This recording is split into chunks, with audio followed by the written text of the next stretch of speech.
نحمدہ ونصلی علی رسولہ الکریم اما بعد فاعوذ باللہ من الشیطان الرجیم بسم اللہ الرحمن الرحیم اللہم صلی علی محمد وعلی آل محمد کما صلیت علی ابراہیم وعلی آل ابراہیم انک حمید مجید اللہم بارک علی محمد وعلی آل محمد کما بارکت علی ابراہیم وعلی آل ابراہیم انک حمید مجید۔ سورۃ طلاق، جو قرآن پاک کی ترتیب کے لحاظ سے 65 نمبر کی سورہ ہے، مدنی سورت ہے۔ اس میں 12 آیتیں اور 2 رکوع ہیں۔ اس کی تفصیل جانیں گے۔ بسم اللہ الرحمن الرحیم۔ سورۃ الطلاق سورۃ التحریم کا جوڑا ہے۔ دونوں میں اشتراک یہ ہے کہ انسان کو ہر حال میں صحیح رویہ، توازن کا رویہ اختیار کرنا چاہیے۔ جو طریقہ اللہ تعالیٰ نے بتایا ہے کہ جذبات کو حد سے بڑھنے سے روک کر، یعنی شدت نہ ہو اور اختلافات اتنے بڑھ جائیں کہ طلاق کی نوبت آ جائے۔ بعض اوقات یہ جذبات انسان کو درست راستے سے بھٹکا دیتی ہیں۔ سورۃ الطلاق میں جذبات کو درست سمت میں رکھ کر گھر آباد کرنے کا حکم دیا گیا ہے، جبکہ سورۃ التحریم میں گھریلو زندگی کو حد میں رکھ کر مذہبی امور پر توجہ دینے کا حکم دیا گیا ہے۔ آیت نمبر 1 میں فرمایا گیا، جس کا ترجمہ اور تشریح یہ ہے: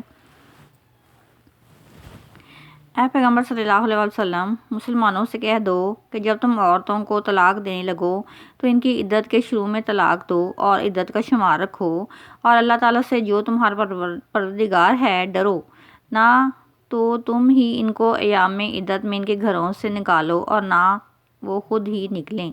ہاں، اگر وہ صریح بے حیائی کریں تو نکال دینا چاہیے، اور یہ اللہ کی حدیں ہیں۔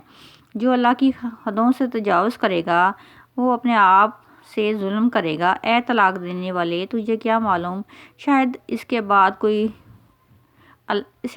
بعد اللہ کوئی رجعت کی راہ پیدا کر دے۔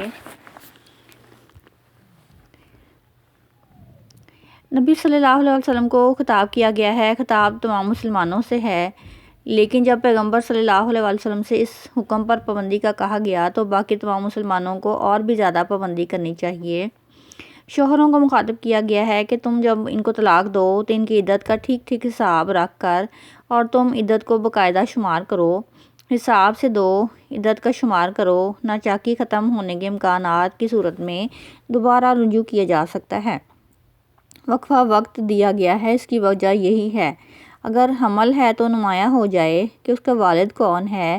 طلاق کے وقت بیوی حیض میں نہ ہو، جسمانی تعلقات قائم نہ ہوں اور عدت کا لحاظ شمار کیا جائے۔ اس کے بعد حساب ہوگا کہ دوبارہ سے بیوی کسی اور شخص سے کب نکاح کر سکتی ہے، کہ بیوی جس کو طلاق دی گئی ہے اس کو کتنا عرصہ اپنے گھر میں رکھا جا سکتا ہے۔ اور ڈرو اپنے رب کی رحمت سے کہ تم نہیں نکالو گے ان کو ان کے گھروں سے جس میں وہ رہتی ہیں، اور نہ وہ خود نکلیں، سوائے اس کے کہ وہ کسی بے حیائی کی مرتکب ہوئی ہوں۔ یہ اللہ تعالیٰ کی حدود ہیں، اور جو حدود سے تجاوز کرے گا وہ یاد رکھے کہ انہوں نے اپنی جانوں کے ساتھ ظلم کیا۔ تم نہیں جانتے، شاید اس کے بعد اللہ کوئی اور صورت پیدا کر دے مصلحت کی، یعنی دین جاننے والے بھی اس کو نہیں سمجھتے کہ گھر سے نکالنا اور نکلنا منع ہے، جبکہ قرآن پاک میں واضح طور پر فرما دیا گیا ہے۔ اور جب وہ پہنچ جائیں اپنی عدت کے خاتمے پر تو یاد رکھو کہ انہیں بھلے طریقے سے نکاح میں رکھو یا اچھے طریقے سے چھوڑ دو، یعنی عدت کے وقت کے بعد شوہر طے کرے گا کہ رجوع کرنا ہے یا وہ جا رہی ہے۔ دونوں طریقوں میں ہی بھلے طریقے سے، اخلاق کی حدود میں رہتے ہوئے اور اچھے طریقے سے یہ کام کرنا ہے۔ غصہ اور اختلافات کے باوجود یہ کام کرنا ہے، اور 2 آدمیوں کو اپنے میں سے گواہ بنا لو کہ وہ اس گواہی کو اللہ کے لیے قائم کریں کہ یا تو گھر ٹوٹ گیا ہے یا دوبارہ سے رجوع کر رہے ہیں۔ اور ان کو کہا جاتا ہے کہ جو ایمان لاتے ہیں اللہ پر، آخرت پر، تو نہیں مانتا تو اللہ کے دین کو نظر انداز کر رہا ہے۔ جو اللہ تعالیٰ کے دین کو اور آخرت کو مانتا ہے، یہ ساری بات اس سے کی جا رہی ہے کہ اگر تمہیں کوئی مشکل پیش آتی ہے تو جان لو کہ جو اللہ سے ڈرتا ہے، اللہ کا تقوی اختیار کرتا ہے، اللہ اس کے لیے راستے آسان فرما دیتے ہیں۔ آیت نمبر 3 فرمایا گیا، اور اس کو ایسی جگہ سے رزق دے گا جہاں سے وہم و گمان بھی نہ ہو، اور جو اللہ پر بھروسہ رکھے گا تو وہ اس کو کفایت کرے گا۔ اللہ اپنے کام کو جو کرنا چاہتا ہے پورا کر دیتا ہے۔ اللہ نے ہر چیز کا اندازہ مقرر کر رکھا ہے۔ اللہ اس کو رزق دیتا ہے ایسے لوگوں کو جہاں سے وہ گمان بھی نہیں کر سکتے، اور جو اللہ پر بھروسہ کرے گا اس کے لیے وہ اللہ تعالیٰ کافی ہے۔ اللہ اپنے ارادے پورے کر کے رکھتا ہے۔ ہاں یہ ضرور ہے کہ اللہ نے ہر چیز کے لیے ایک تقدیر مقرر کر رکھی ہے۔ بھروسہ اللہ تعالیٰ پر کرنا چاہیے۔ اللہ تعالیٰ اپنے فیصلے کو پورا کرنے کا اختیار رکھتے ہیں، اور انہیں اس بات میں کہہ دو کہ ان کی عدت 3 ماہ ہے، اور وہ خواتین جن کو کہ ابھی حیض نہیں آیا، یعنی کہ عمر کو پہنچنے کے وقت تک ابھی تک نہیں آیا، تو نوعمر بچیوں کے نکاح کے لیے یہ آیت لوگ استعمال کرتے ہیں جن کو کہ ابھی حیض نہیں آیا۔ آیت نمبر 4 کا ترجمہ ہے، اور تمہاری متعلقہ عورتیں جو حیض سے نا امید ہو چکی ہوں، اگر تم کو ان کی عدت کے بارے میں شبہ ہو تو ان کی عدت 3 مہینے ہے، اور جن کو ابھی حیض نہیں آنے لگا ان کی عدت بھی یہی ہے۔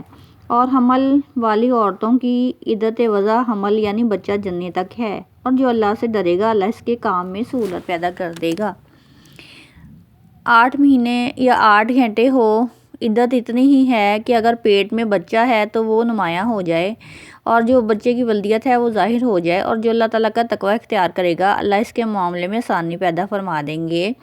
حاملہ عورت کو طلاق ہو سکتی ہے، لیکن عدت بچہ پیدا ہو جانے کے بعد عدت ختم ہو جاتی ہے، اور جو اللہ سے ڈرے گا اللہ اس کے گناہ سے دور کر دیں گے اور اس کا اجر بڑھا دیں گے۔ تو تم ان عورتوں کو عدت کے دوران رکھو اپنی حیثیت کے مطابق جہاں تم خود رہتے ہو۔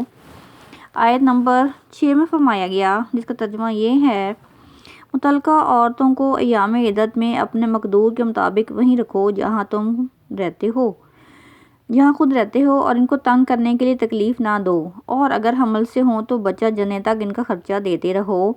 پھر اگر وہ بچے کو تمہارے کہنے سے دودھ پلائیں تو ان کو ان کی اجرت دو، اور بچے کے بارے میں پسندیدہ طریق سے موافقت رکھو، اور اگر باہم ضد اور نا اتفاقی کرو گے تو بچے کو اس کے باپ کے کہنے سے کوئی اور عورت دودھ پلائے گی۔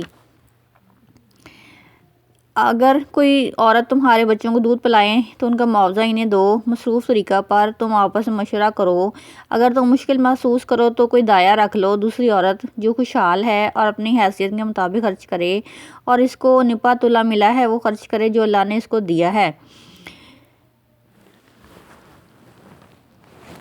آیت نمبر 7 میں فرمایا گیا، صاحب وسعت کو اپنی وسعت کے مطابق خرچ کرنا چاہیے، جس کی رزق میں وہ تنگی ہو جتنا اللہ نے اس کو دیا ہے اس کے موافق خرچ کرے۔ اللہ کسی کو تکلیف نہیں دیتا مگر اسی کے مطابق جو اس کو دیا ہے، اور اللہ عنقریب تنگی کے بعد کشائش بخشے گا۔ آیت نمبر 8 میں فرمایا، اور بہت سی بستیوں کے رہنے والوں نے اپنے پروردگار اور اس کے پیغمبروں کے احکام سے سرکشی کی تو ہم نے ان کو سخت عذاب میں پکڑ لیا، اور ان پر ایسا عذاب نازل کیا جو نہ دیکھا تھا نہ سنا۔ اور جنہوں نے پروردگار کی نافرمانی کی، رسولوں کی، تو ان کو سخت ہولناک عذاب آیا، اور ان کا انجام محرومی ہوگا، نقصان ان کے لیے ہوگا۔ اللہ تعالیٰ نے ان کے لیے عذاب تیار کر رکھا ہے۔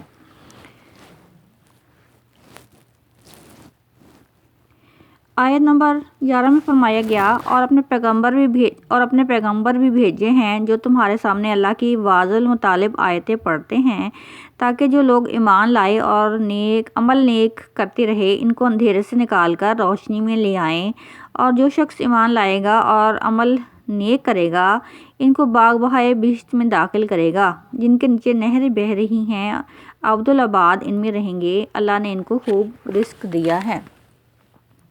جو نیک عمل کرتا ہے اللہ تعالیٰ کا ان سے وعدہ ہے کہ ان کو ایسی جنتوں میں داخل کرے گا جن کے نیچے نہریں بہہ رہی ہوں گی۔ اللہ نے ان کے لیے بہترین رزق کا بندوبست کیا ہے۔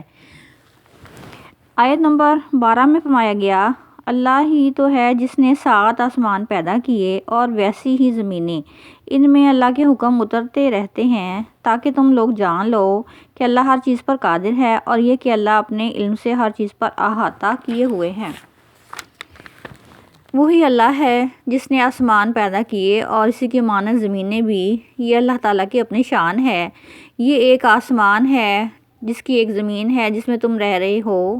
اللہ تعالیٰ نے یہ راز بھی انسان کو بتا دیا کہ اسی طرح سے اور 6 آسمان اور 6 زمینیں اور بھی ہیں، وہاں پر بھی کوئی مخلوق بستی ہے۔ سب نیک عمل کرو تو جنت پا لو گے۔ ان کے احکامات اترتے رہتے ہیں ان کے درمیان، اور یہ ہم نے اس لیے بتا دیا کہ تم جان لو کہ اللہ ہر چیز پر قدرت رکھتا ہے، اور جان لو کہ اللہ کا علم ہر چیز کا احاطہ کیے ہوئے ہے۔ وآخر دعوانا ان الحمد للہ رب العالمین۔